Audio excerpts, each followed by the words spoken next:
What Colossal is doing in the process of de-extincting species is introducing new technology, and ultimately it's just plain cool. With this epic goal in mind of bringing back woolly mammoths, they've challenged themselves to both create economic opportunity for themselves as well as improve life on Earth. Here's how. Number 1, turn breakthroughs into businesses.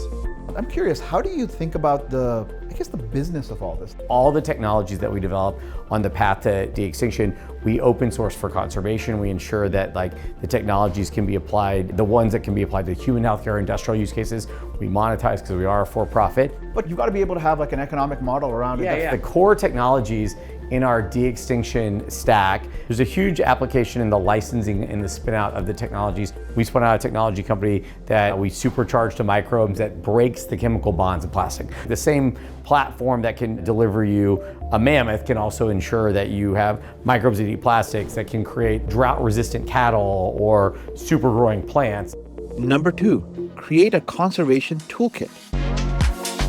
We've built a pretty interesting software stack. Things like artificial eggs, artificial wombs, engineering and synthetic biology at scale, cloning. How do you give this data set back to countries so that they can enable and productionize endangered species development to deliver more genetic diversity and create healthier ecosystems? If you can save a country billions of dollars and increase the likelihood of their success and compress the time from 50 years to 2 years, it's pretty amazing.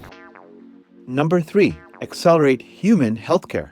We learned from nature like they did with the GLP-1s. That impact came from this lizard called the Gila monster, which is not a model species. And probably a lot of people wouldn't care if it even went extinct. But just studying the venom from this little lizard created $1 trillion impact. So if we lost that lizard, we may never have had GLP-1s, which is like saving people's lives. Decoding animal traits could lead to the next medical breakthrough.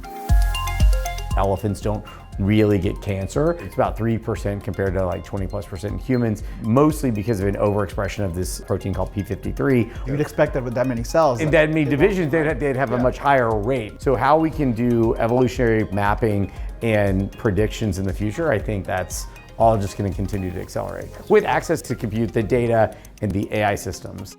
The mammoth is only part of the story. Just as space exploration sparked tech that changed our daily lives, the pursuit of de-extinction may create tools, discoveries, and meaningful impact far beyond the mission itself. Follow along for more tech that's built different.